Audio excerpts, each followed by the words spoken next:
Hello to everyone. I am delighted to join you today for this launch of the ASU Water Institute.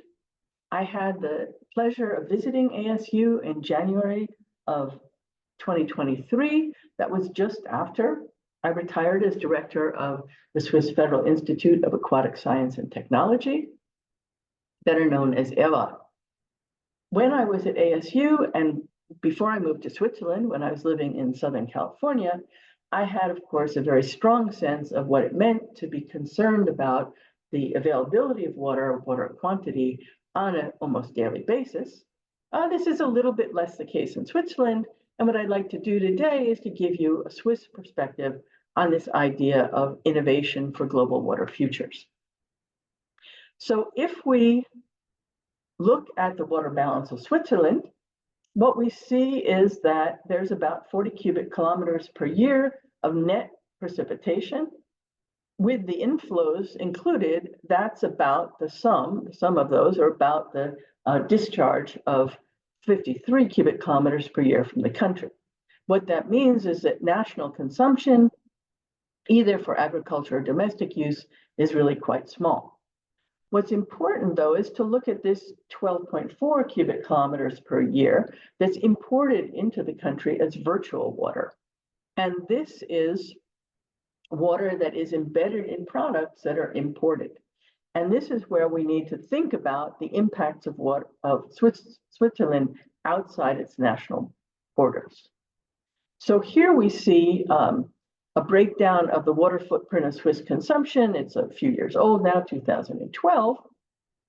But what you see is that the domestic consumption, industry, private households, even agriculture is relatively small. And what's not small is the water footprint internationally, partly from industry, but mainly from agriculture.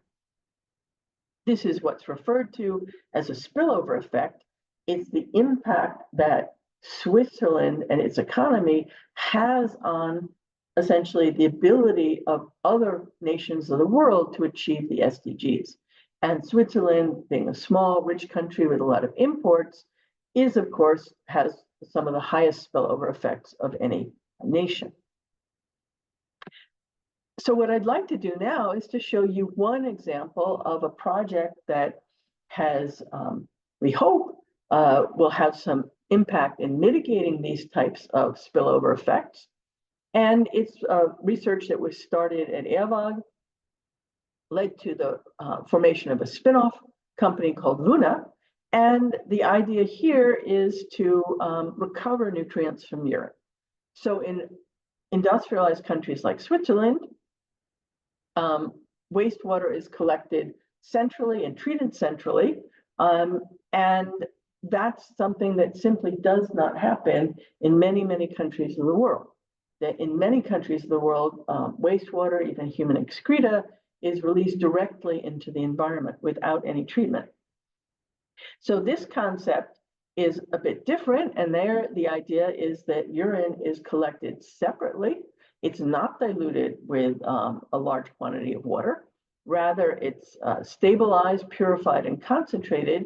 And what you end up with then is a fertilizer product that in Switzerland is licensed for use on all plants, including plants grown for food consumption. So this is a way in which the impact of release of these nutrients into the environment, which very often causes extreme eutrophication, can be avoided. What's also avoided is the very, very high energy use that's associated with nitrogen fixation and the production of industrial fertilizers. So hopefully this type of innovation and research will be something that contributes to protecting water resources around the world. And of course, this type of research goes on not only at EWA, also ASU and many other research institutes and universities around the world. So I'd like to close by wishing everybody a very productive World Water Day, a very instructive series of presentations. Of course, the topic Water for Peace is extraordinarily relevant in today's world, And it's to be hoped that with this type of research and innovation, that water can indeed become an instrument of peace, that conflicts over water can be avoided. Thank you very much.